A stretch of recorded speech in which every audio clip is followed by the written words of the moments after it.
Madame, Monsieur, bonsoir. L'heure était au deuil et au recueillement pour les familles des 55 victimes de l'incendie d'une usine hier à Casablanca. Pour les réconforter, ce message de condoléances et de compassion de Sa Majesté le Roi, le souverain, qui dit partager la douleur des familles. Un message dont le ministre des Habous et des Affaires islamiques a donné la lecture à l'issue de la prière du mort cet après-midi à la mosquée Rahma. Reportage Mehdi Sofiane. C'était cet après-midi à la mosquée Rahma de Casablanca. La prière du mort pour les victimes de l'incendie de l'usine de fabrication de matelas El Issasfa. Un message de Sa Majesté le Roi Mohamed VI a été lu par Ahmed Tawfiq, ministre des Habous et des Affaires islamiques. Dans ce message, Sa Majesté le Roi souligne avoir appris avec une profonde affliction et une vive émotion la triste nouvelle de cet incendie tragique qui a fait plusieurs morts et blessés.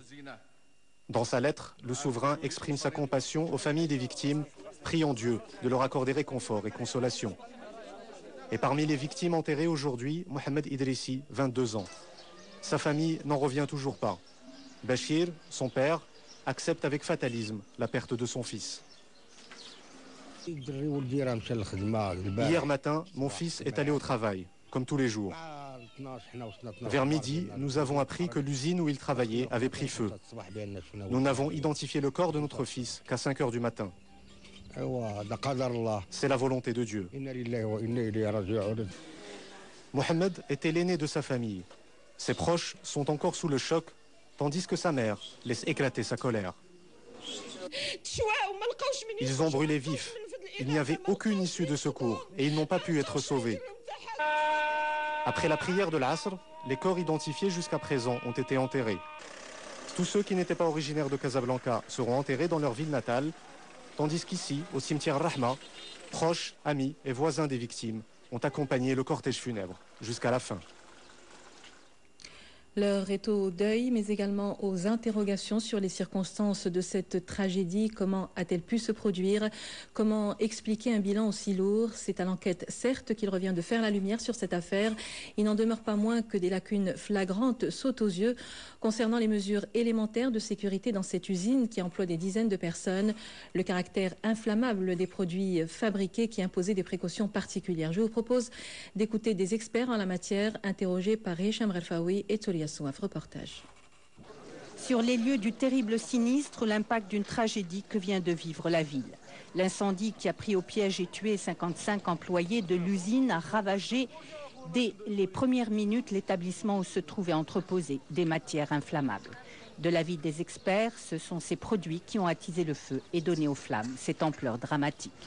On sait que les matières plastiques sont connues par leur faible résistance au feu, donc ils sont extrêmement inflammables. Quelle est alors l'origine de ce drame? Eh bien, l'origine de ce drame, c'est essentiellement lié à cette matière plastique qui constitue, donc, qui renferme le matelas. Toujours d'après les experts, le feu aurait pu être maîtrisé au tout début avec les moyens de bord, mais l'espace non plus n'a pas facilité les opérations de secours. La sécurité, pourtant, aurait dû être de mise dans l'établissement. La prévention, c'est quoi? D'abord, l'existence d'issues de secours et le contrôle systématique de ces issues pour éviter de telles catastrophes comme ce qui vient de se produire. Nous constatons qu'il y a des portes de secours fermées avec des cadenas sans savoir qui détient les clés. On doit savoir si la porte des escaliers menant à la terrasse est fermée, comme ça a été le cas dans cette usine.